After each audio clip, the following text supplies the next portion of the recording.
नमस्कार। आज हम एक बहुत ही दिलचस्प किताब पर बात करने वाले हैं। जॉर्ज एस क्लेसन की क्लासिक बेबीलोन का सबसे धनी व्यक्ति। हमारे पास एक बढ़िया विश्लेषण है इसका। तो आज हम इसी विश्लेषण की गहराइयों में उतरेंगे।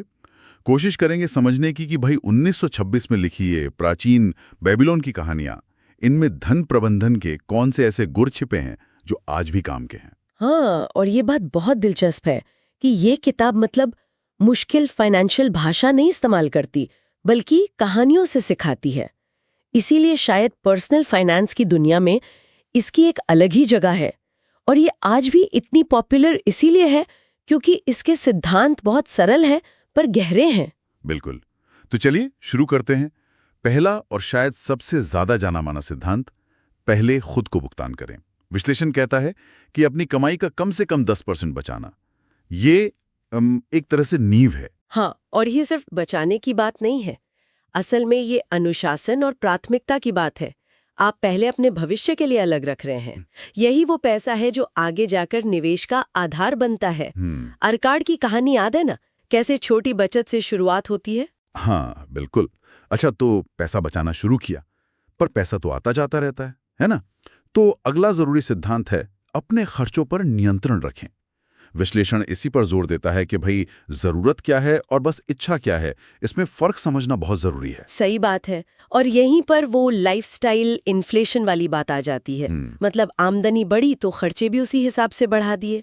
अगर इस पर लगाम ना हो तो देखिए ज्यादा कमाने का भी बचत पर कोई असर नहीं दिखता। सीधी सी बात है, बजट बनाना और सोच समझकर खर्च करना। ठीक है, तो बचत हो गई, खर्चे भी काबू में आ गए। अब उस बचाए हुए पैसे का क्या? यहीं पर तीसरा सिद्धांत आता है, अपने पैसे को आपके लिए काम करने दें। विश्लेषण साफ कहता है कि बचत को समझदारी से निवेश करना चाहिए ताकि वो और पैसा कमाए। किताब में एक बड़ी अच्छी लाइन है, जैसे कि सोना मेहनत और संतोष से उसके मालिक के लिए काम करता है जो उसे लाभदायक निवेश में लगाता है। बिल्कुल, ये असल में कंपाउंडिंग की ताकत की तरफ इशारा है।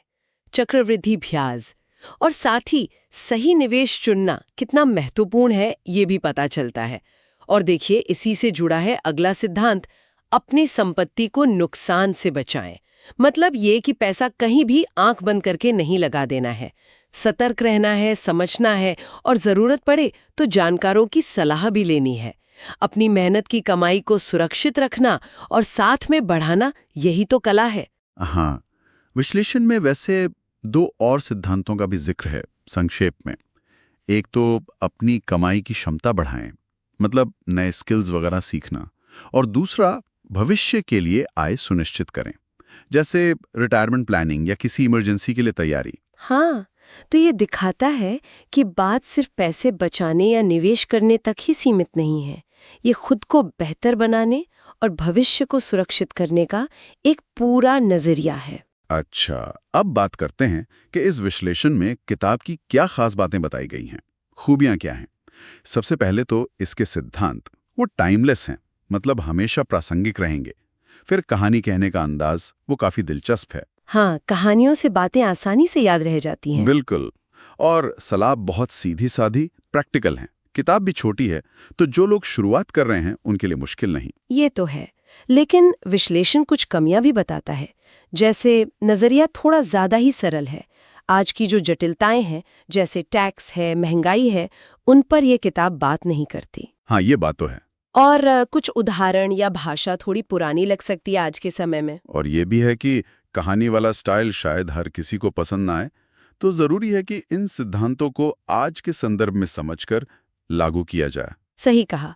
तो विश्लेषण के हिसाब से ये किताब किन लोगों के लिए सबसे ज्यादा फायदेमंद है? तो ये कहता है कि खासतौर पर वो लोग जो अपना फाइनेंशियल सफर शुरू कर रहे हैं या जिन्हें कहानियों के जरिए सीखना अच्छा लगता है, और जो लोग पैसे बनाने और बचाने के बिल्कुल बुनियादी लेकिन पक्के उसूल जानना चाहते हैं। ये एक मजबूत फाउंडेशन बनाती है। हाँ, एक अच्छी शुरुआत के लिए बेहतरीन है। तो कुल मिलाकर निचोड़ क्या निकलता है? बेबीलोन का सबसे धनी व्यक्ति धन बनाने और संभालने के लिए कुछ बहुत ही सरल पर बहुत असरदार और सदाबहार सिद्धांत देती है, वो भी कहानियों के लिबास में। ये सिर्फ पैसे का गणित नहीं, बल्कि एक सोच विकसित करने के बारे में है बचत, निवेश, अनुशासन। बिल्कुल, और यहीं पर एक सोचने वाली बात भी सामने आती है जो विश्लेषण में उठाई गई है।